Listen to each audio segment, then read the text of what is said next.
Well, welcome to the next episode of the Christ-Centered Cosmic Civilization, and we're in a little series looking at what we would call the Fae world, or Fae creatures, and by that we really we're not being too specific. It's really trying to examine the fact that the Bible and Christian history and architecture, art,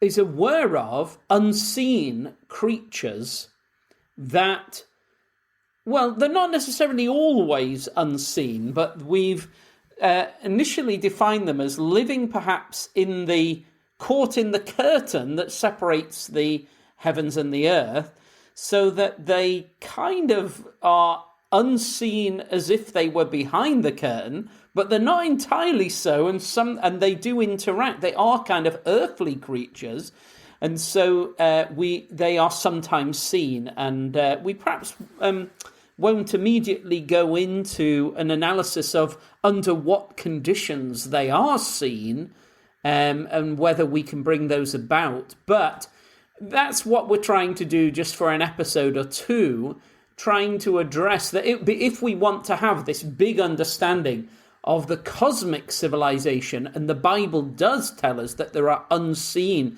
aspects to that, unseen creatures, principalities, powers, and so on. And then the older versions of the Bible, thinking about the Authorized Version, the King James Version, and then drawing from the Septuagint, the Greek translation of the Hebrew Scriptures, which is actually a much older version of the Old Testament than the medieval Hebrew manuscripts we have. The medieval Hebrew manuscripts that are often known as the Masoretic text are corrupted in an unchristian direction, and that's what we'll perhaps do an episode on that at some point.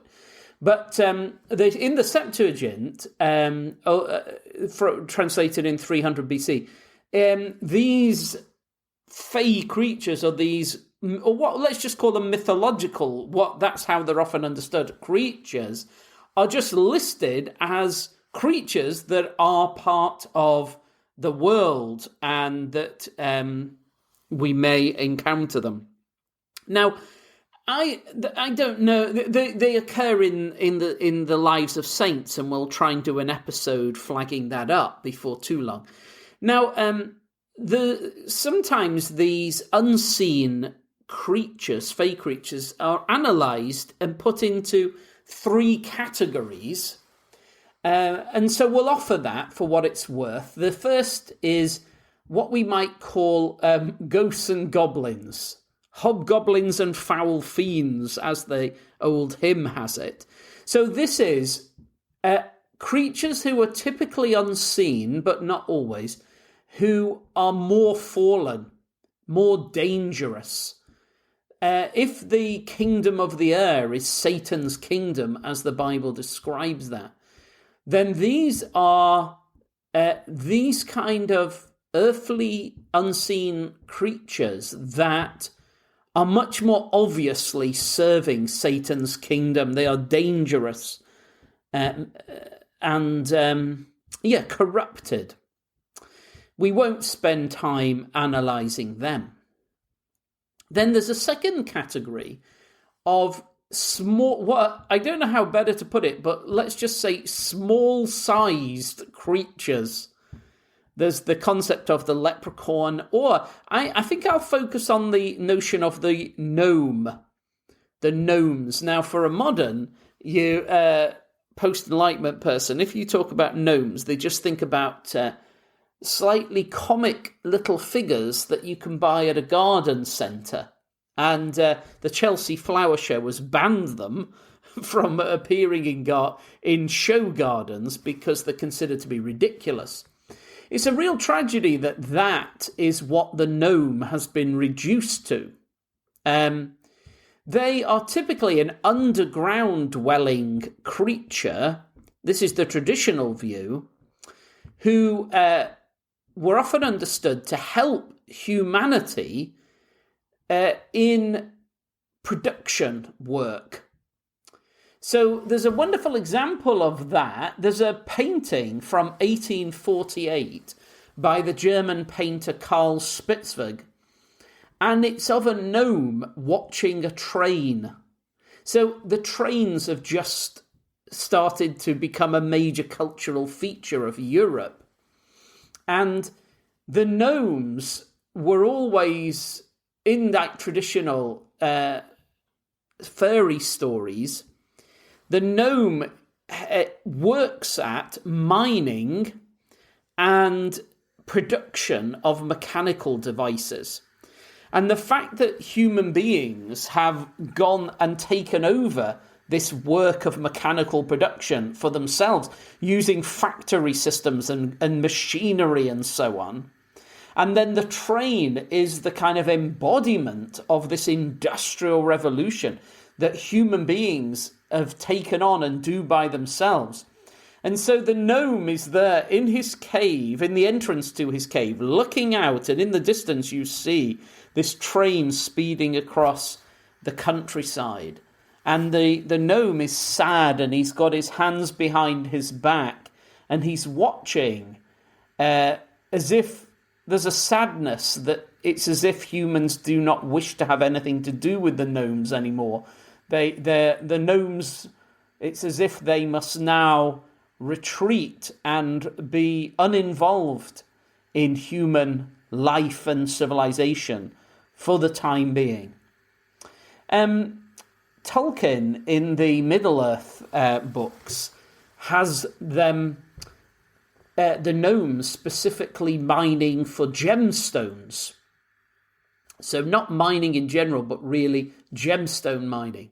C.S. Lewis in Narnia has a lower view of them, and they are sort of underground slaves in The Silver Chair. J.K. Rowling kind of has them of above ground house slaves, really. That's the gnome, really, depicted there.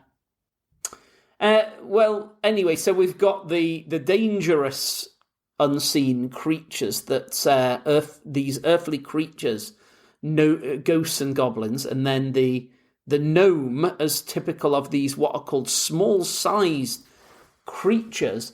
And then the third category is human-sized, a kind of human-sized world alongside our own, a world of kingdoms, monarchy, nobility, elven kingdoms, some would say. And it's a complex realm, and Shakespeare focuses on this with his Midsummer Night's Dream and that sort of thing. It's the world that Arthur and his knights interact with so deeply in the Arthurian legends, where there's this kind of parallel kingdom that blesses, well, and it's quite complex to interact with the fairy kingdom. It's the realm that Edmund Spenser grapples with in his epic allegorical poem of the Fairy Queen.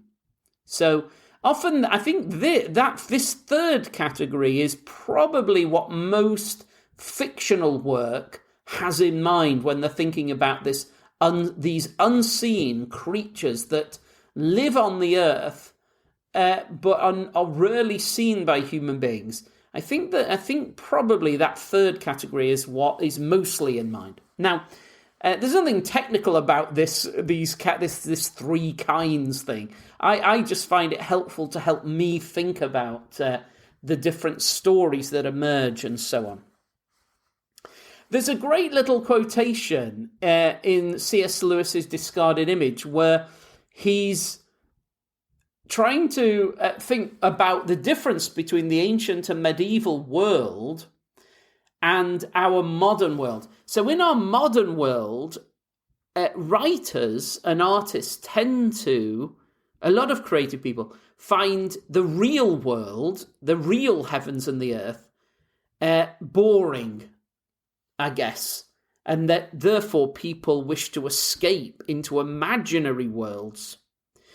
Whereas for the ancients and medievals, and the people of the Bible, obviously, The heavens and the earth are so intensely curious and strange and marvelous and wonderful and full of more amazing, wonderful things than we could ever hope to get to the bottom of.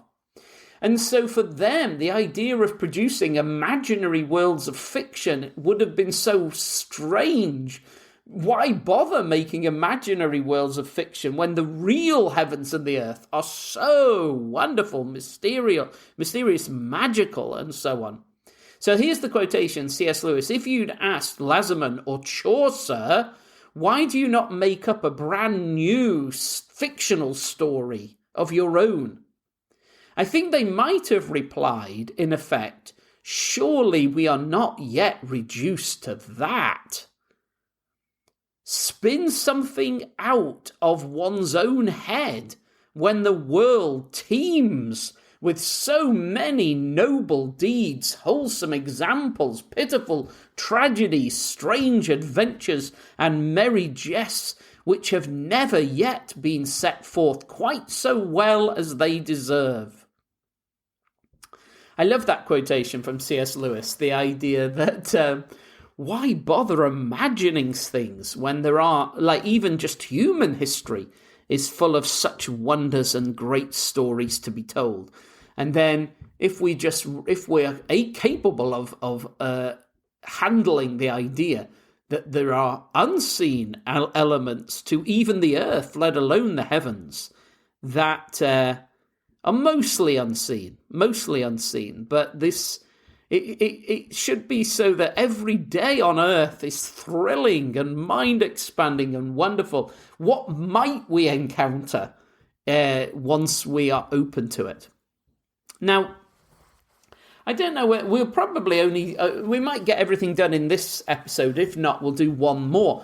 Just looking at just a handful of these kind of, these mythological creatures that are mentioned in the Bible, like unicorn, phoenix, dragon, griffin, satyr, that sort of thing.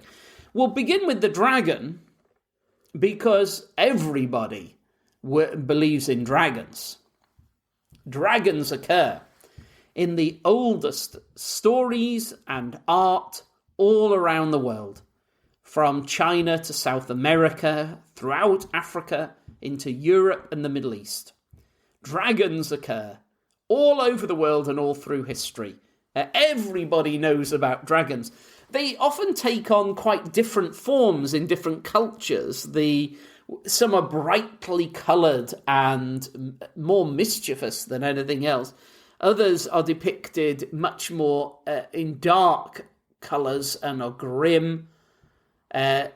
Some are highly intelligent, some less so, the way that they are depicted and understood. But they're all kind of basically the same, essentially, like large, impressive, possibly beautiful lizards, like huge creatures, usually fire-breathing, generally intelligent.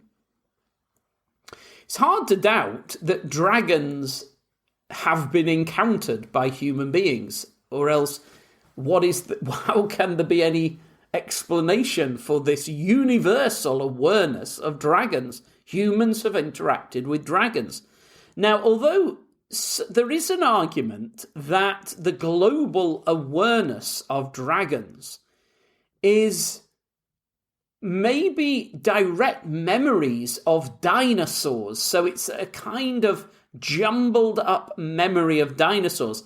To have that view, you would have to believe that humans and dinosaurs existed simultaneously, which is not a mainstream view beyond the Bible, but in the Bible it's a common view, of course, but outside the Bible is rarely believed.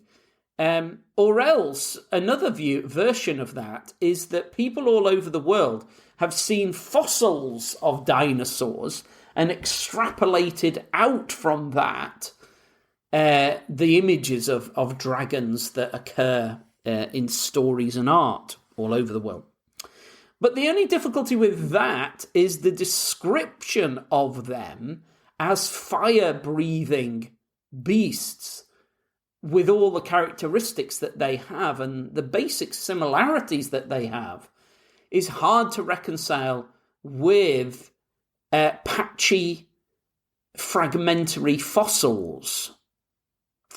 Well, let's have a look at some of the Bible verses where they occur. Psalm 91 verse 13 says, "You shall tread upon the lion and adder, the young lion and the dragon shall you trample under feet."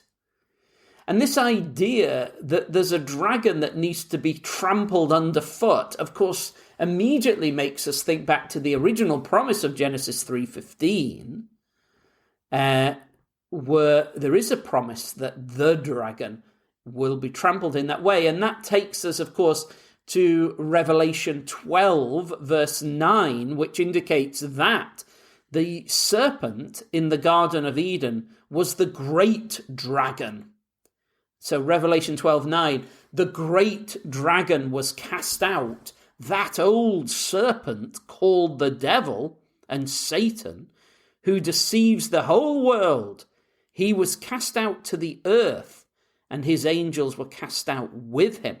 Now, there's a lot in that. The idea there, just in summary, is that the devil once was created as a great cherubim, guardian cherub, who was given, of course, full access to the whole cosmic civilization of the heavens and the earth, and he was able to move through the fiery stones of the second heaven and have access to the holy mountain of God, and all of that was available to him originally as he was created. And then he's in Eden as supposed to help humanity, as a guardian to help them and guide them, and protect them. From what? From himself, I guess. But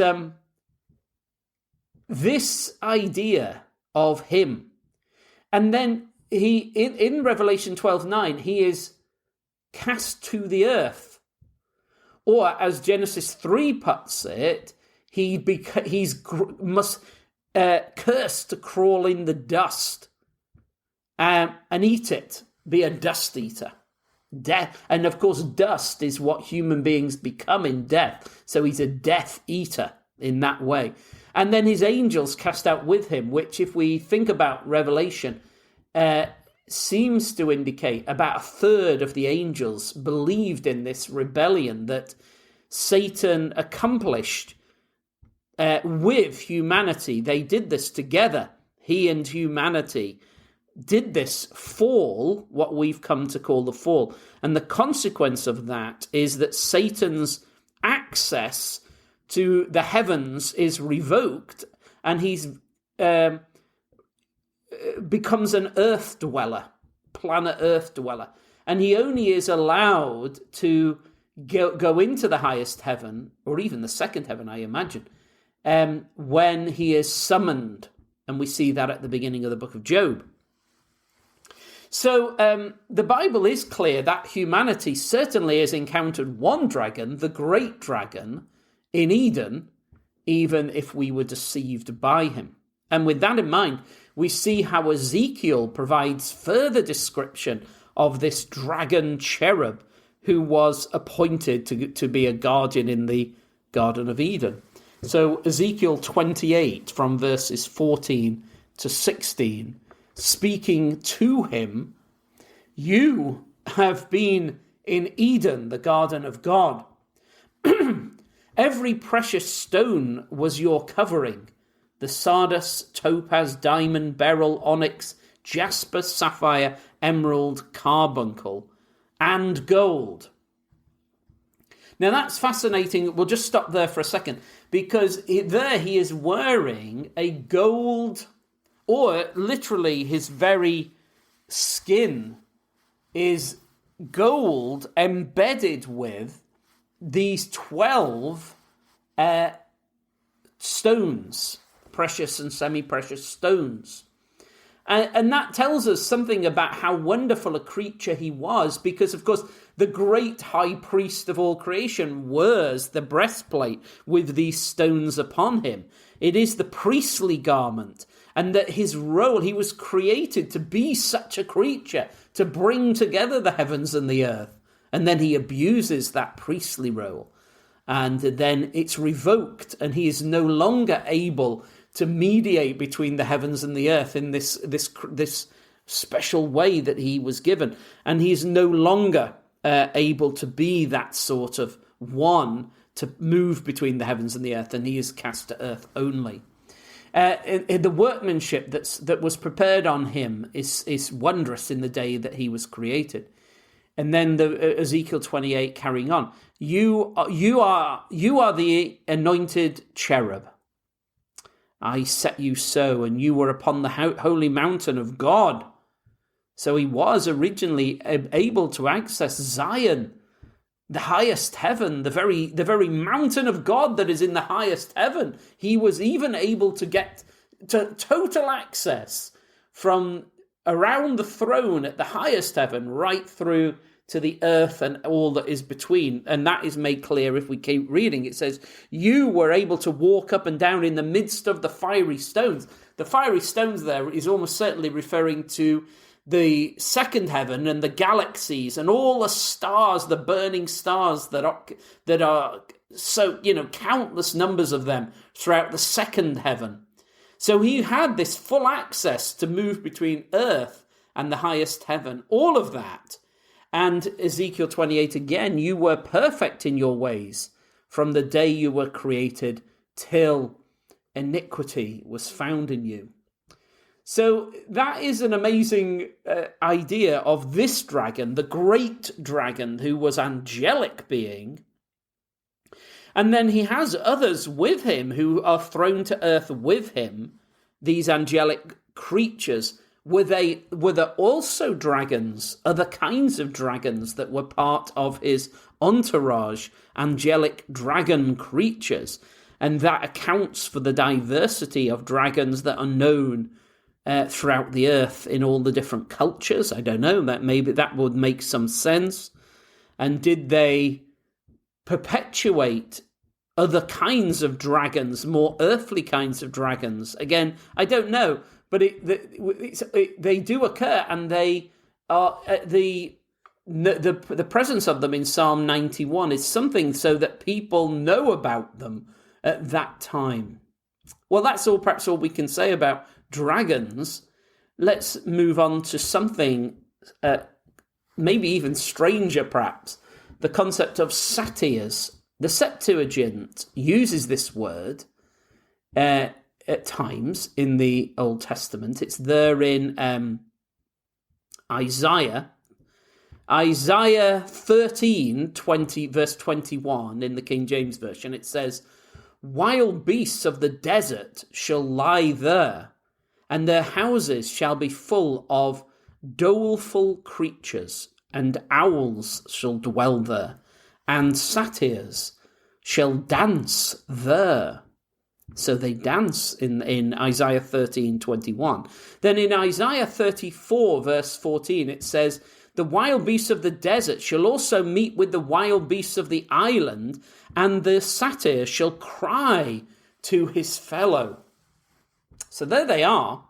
It's a word, the word used refers to something that's kind of half humanoid and a half goat, or maybe half donkey, like an animal that has humanoid features to it, a creature that is hairy, and there we see it can dance and sing or cry out. And Isaiah, in both of those quotations, thinks that these creatures, the satyr creature, belong to the wild places of the earth. If you notice that, they were wild places, wilderness places. That's where they belong. So the satyrs do not frequent human habitations. And I think, really, this is traditionally the view for all these Fae creatures, these unseen earthly creatures that are mentioned there, that they do not frequent human civilization.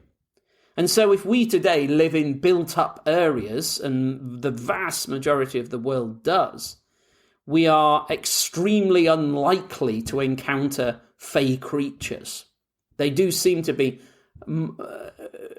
associated with deeply forested, wild places.